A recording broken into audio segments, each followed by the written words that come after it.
A paz do Senhor Jesus, queridos amigos, irmãos, vocês que nos ouvem aí, nessa caminhada da EBD Ágape, esse é mais um episódio. Se você chegou hoje também não tem problema, acompanhe os outros episódios, nós temos aqui gravados no nosso canal da igreja, que é o youtube.com/Ministério Apostólico Ágape. Tem muito material bacana para a sua vida, não apenas aqui da EBD, mas outros ministérios e pregações, enfim, muita coisa boa para você se alimentar, tá bom? E junto comigo temos toda a equipe da EBD e hoje aqui meu irmão Breno. Bom dia, gente, tudo bom? Vamos continuar estudando a palavra de Deus. Hoje, em Ezequiel 22, abra o seu coração, a sua mente, para receber aquilo que Deus falou para aquele povo e que pode falar conosco também. Exatamente.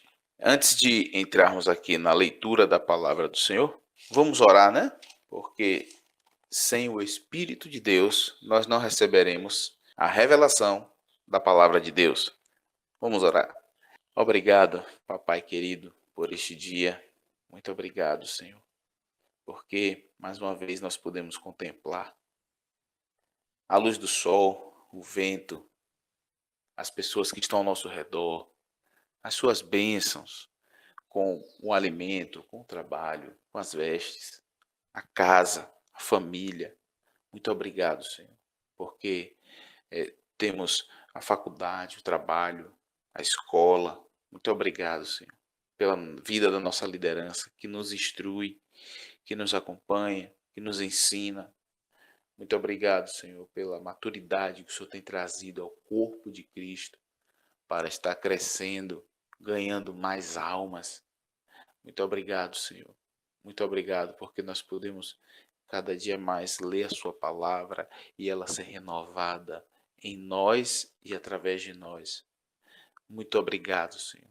Muito obrigado. Nós já podemos ver aquele grande dia onde a igreja será novamente chamada pelo noivo. Muito obrigado, Senhor, porque todas as coisas cooperaram com aqueles que permaneceram firmados no propósito até o fim.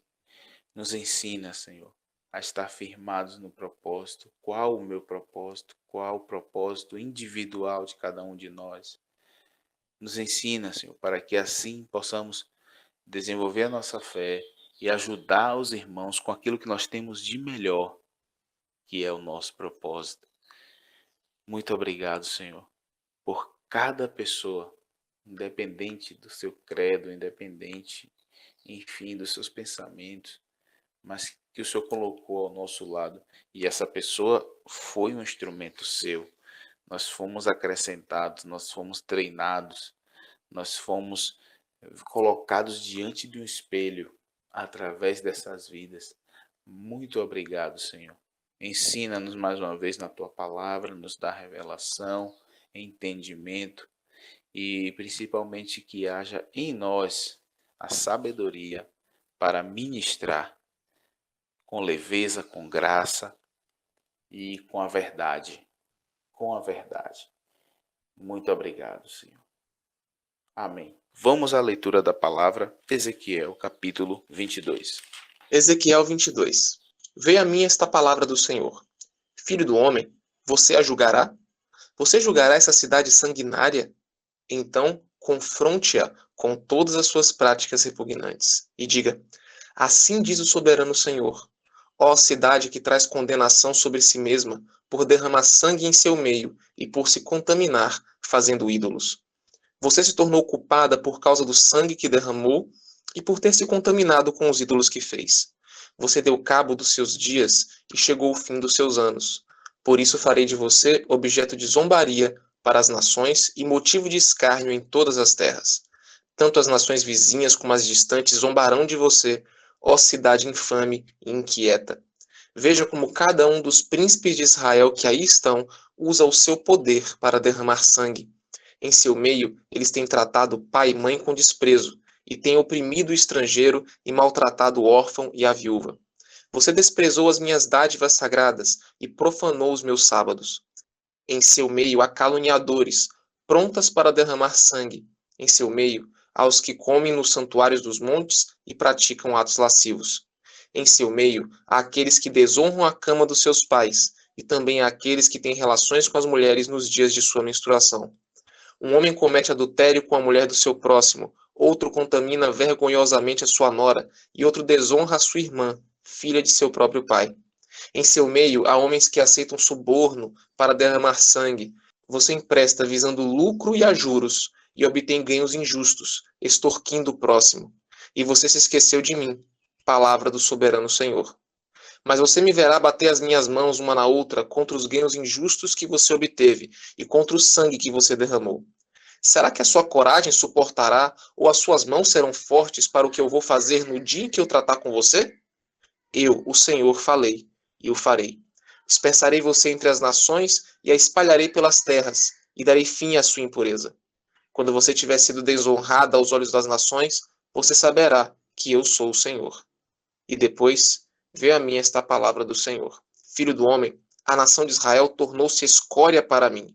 Cobre, estanho, ferro e chumbo deixados na fornalha. Não passa de escória de prata. Por isso assim diz o soberano Senhor: visto que vocês todos se tornaram escória, eu os ajuntarei em Jerusalém. Assim como os homens ajuntam prata, cobre, ferro, chumbo e estanho numa fornalha, a fim de fundi-los com o sopro, também na minha ira e na minha indignação, ajuntarei vocês dentro da cidade e os fundirei. Eu os ajuntarei e soprarei sobre vocês a minha ira impetuosa, e vocês se derreterão. Assim como a prata se derrete numa fornalha, também vocês se derreterão dentro dela, e vocês saberão que eu, o Senhor, derramei a minha ira sobre vocês. De novo, a palavra do Senhor veio a mim. Disse ele: Filho do homem, diga a esta terra: você é uma terra que não tem tido chuva nem aguaceiros no dia da ira. Há nela uma conspiração de seus príncipes, como um leão que ruge ao despedaçar sua presa. Devoram pessoas, apanham tesouros e coisas preciosas e fazem muitas viúvas. Seus sacerdotes cometem violência contra a minha lei e profanam minhas ofertas sagradas. Não fazem distinção entre o sagrado e o comum. Ensinam que não existe nenhuma diferença entre o puro e o impuro. E fecham os olhos quanto à guarda dos meus sábados, de maneira que sou desonrado no meio deles. Seus oficiais são como lobos que despedaçam suas presas, derramam sangue e matam gente para obter ganhos injustos. Seus profetas disfarçam esses feitos, enganando o povo com visões falsas e adivinhações mentirosas. Dizem: assim diz o soberano Senhor, quando o Senhor não falou. O povo da terra pratica extorsão e comete roubos, oprime os pobres e os necessitados e maltrata os estrangeiros, negando-lhes justiça. Procurei entre eles um homem que erguesse o muro e se pusesse na brecha diante de mim, em favor da terra, para que eu não a destruísse, mas não encontrei nenhum só. Por isso derramarei a minha ira sobre eles e os consumirei com meu grande furor.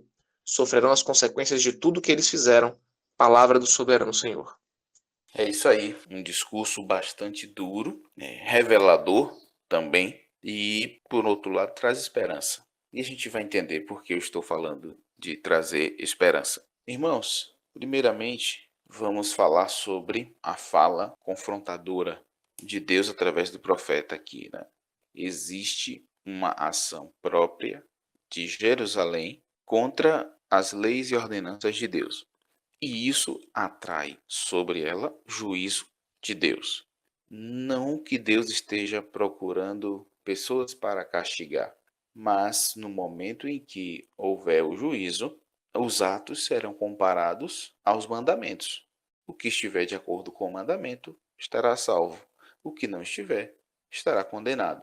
É simples assim. A gente vê isso lá em Apocalipse. Depois você lê em sua casa, Apocalipse 20 vai falar sobre o livro da vida. E vai falar sobre os que estão escritos, os que não estão, enfim, tudo isso. Mas, voltando, né, primeiramente, ações de Jerusalém que atrai sobre eles as maldições, né, e com isso, juízo de Deus trazendo pena, né, para aquele que cometeu um crime, uma transgressão. Então, observe, quando a gente vem aqui no verso 13, tem uma versão aqui, revista e corrigida, que diz assim, verso 13: E eis que bati as mãos contra a avareza de que usaste por causa de teu sangue, que houve no meio de ti. No capítulo 21, verso 17, essa mesma expressão aparece, né, que diz assim: também eu baterei com as minhas mãos uma com a outra e tal. E lá no capítulo 6, no verso 11, também aparece essa expressão. Assim diz o Senhor Jeová: bate com a mão e bate com o pé, e diz: por todas as abominações da maldade da casa de Israel, porque cairão a espada e de fome e de peste. Vamos parar aqui no capítulo 6, verso 11, depois a gente volta para lá. Quando a palavra traz essa questão de bater com a mão, bater com o pé, traga à sua memória, né, uma situação assim de muita tristeza, muito pesar, e você vê as pessoas com esse sinal. É uma emoção tão profunda que a gente exprime ela com esses atos. Não é raro você ver pessoas em profunda emoção baterem a mão no peito, ou baterem assim entre as palmas e aquela coisa assim do choro, né? Bate palmas e questiona, bate palmas e lamenta, bate palmas e clama, né? É isso que Deus está trazendo, essa figura para nós. E por que isso, né? O sinal de profunda emoção, um envolvimento figurado na pessoa, demonstrando um regozijo no julgamento, também o pesar, né? Haverão as duas coisas: regozijo no julgamento e pesar.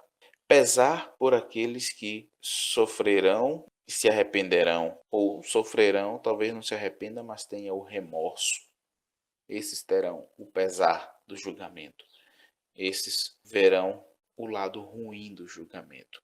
Regozijo por quê? Porque muitos caíram e cairão, mas eu acredito que muito mais pessoas permanecerão de pé. Então, esses que permanecerem de pé se regozijarão. Por quê? Porque verão o cumprimento de toda a profecia, verão o cumprimento de toda a palavra de Deus. Verão, receberão não apenas a salvação, mas o galardão mediante aquilo que foi desenvolvido por ela, pelo reino aqui na terra. Não vou entrar nesse questionamento, porque aí a gente vai passear por escolas teológicas de interpretação da vida pós-vida natural. Não vou entrar nisso, mas uma coisa é certa: existe salvação e existe galardão. É a Bíblia quem diz, então a gente não precisa entrar em debate sobre isso, está escrito. Aqueles que se mantiverem fiéis terão regozijo quando vier o julgamento. E digo para você, não espere apenas o julgamento final.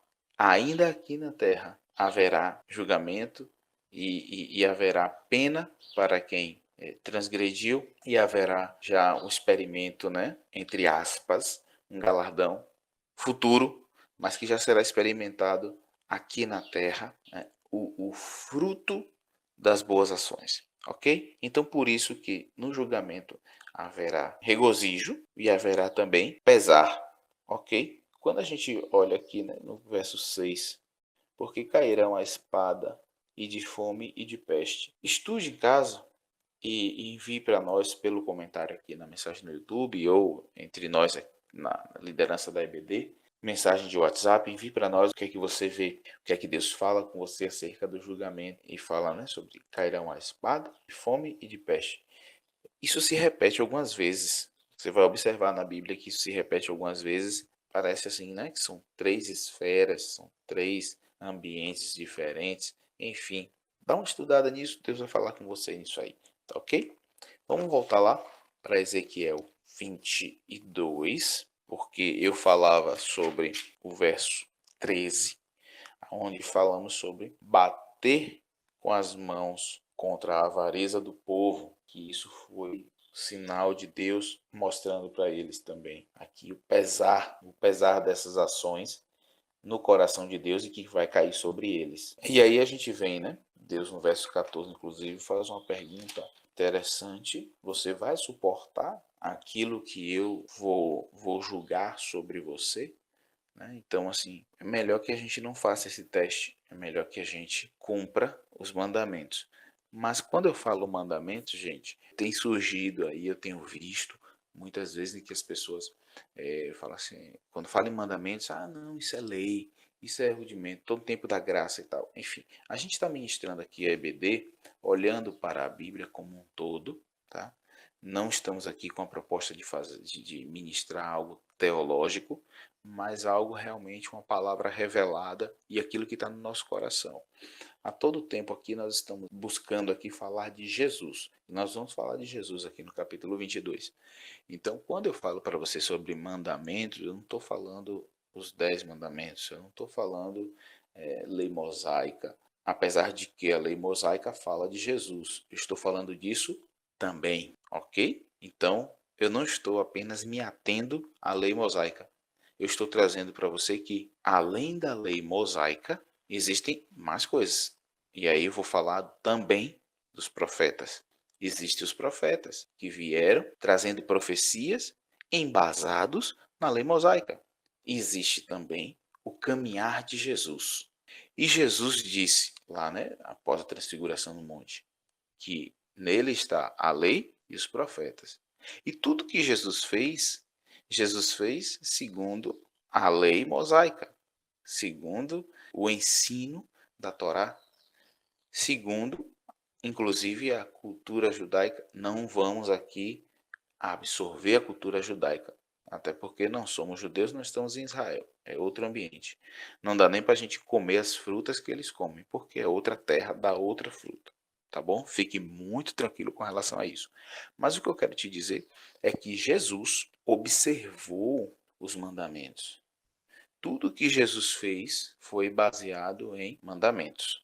E aí eu quero te trazer que a graça, ela não trouxe para nós a possibilidade de não observar os mandamentos. A graça trouxe para nós um nível de perdão tal que, mesmo não observando os mandamentos, porque somos falhos, nós seremos perdoados no momento em que tomarmos consciência das falhas e nos arrependermos. Esse é o ambiente da graça. Amém, amém. Que oportunidade a palavra de Deus sempre traz para a gente, né? De ouvir a Deus.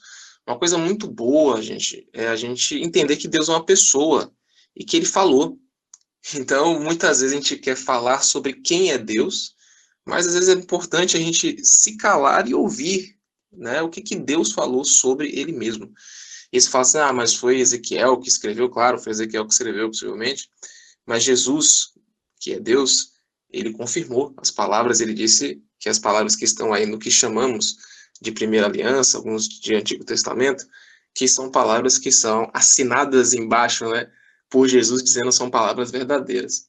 E aí eu queria chamar a atenção, né, para a questão de que essa palavra foi enviada para o povo de Deus, isso é muito importante.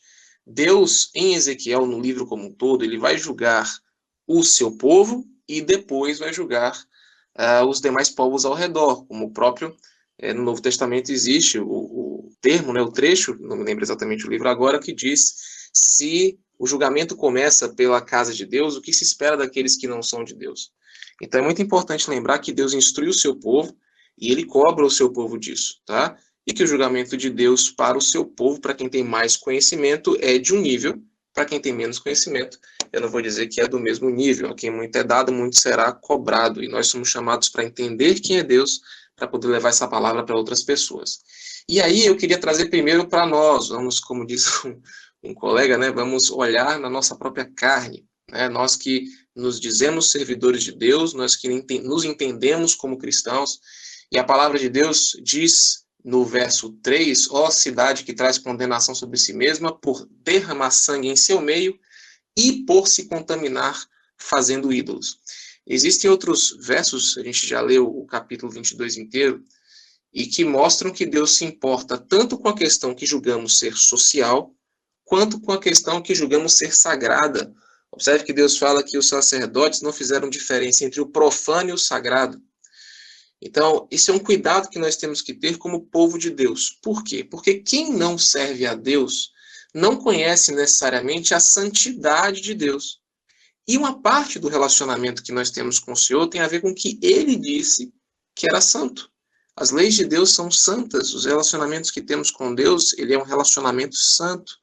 Então é importante que Deus chama atenção para a questão de justiça social e que, por sinal, ele escreveu antes na lei, então você poderia considerar que isso também é algo santo para Deus, e a questão de se contaminar fazendo ídolos. Então não acho estranho que você vai ver Deus dizendo que eles não cuidam, que Deus está chamando a atenção desse povo, né, e trazendo a sua ira, porque eles não cuidaram do pobre, porque eles trataram mal o estrangeiro, porque eles não honraram pai e mãe, mas ao mesmo tempo Deus vai trazer a questão que eles se deitaram com a mulher no período da sua menstruação.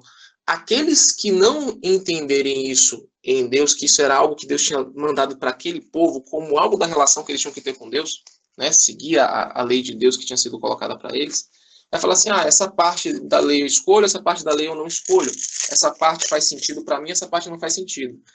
A vara de medir de Deus não é o que as pessoas que estão fora ou que a sociedade global acredita que é certo ou errado.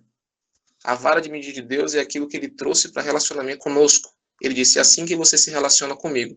Então, que nós não venhamos a cair nesse engano de acreditar que se estivermos tratando do órfão, tratando da viúva, e não fazendo a parte que Deus também chamou de santa, que nós estamos em santidade com Deus. Deus, na sua palavra, diz, venerado seja o leito sem mácula. Então, querido irmão, palavra para você. Essa não é uma palavra para quem está fora, é uma palavra para nós, que nos identificamos como cristãos, como servos de Deus.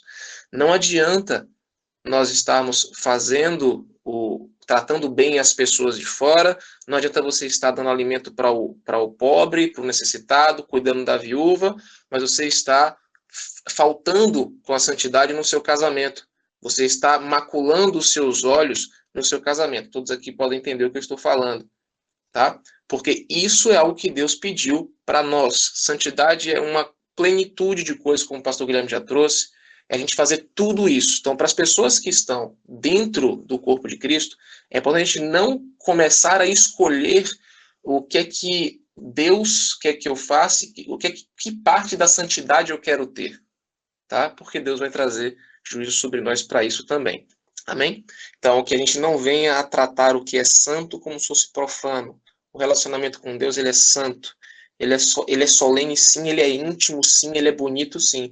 Mas Deus não vai deixar de ser um Deus santo. Ele é um Deus justo, ele é. Mas ele é um Deus santo. Estamos aqui dando uma paradinha rápida nesse estudo. Essa foi a primeira parte. Mas a gente continua na segunda parte, tratando ainda mais desse capítulo, dessa preciosidade que é poder receber do próprio Deus, ouvindo e aprendendo da sua palavra. Te aguardamos. Até lá!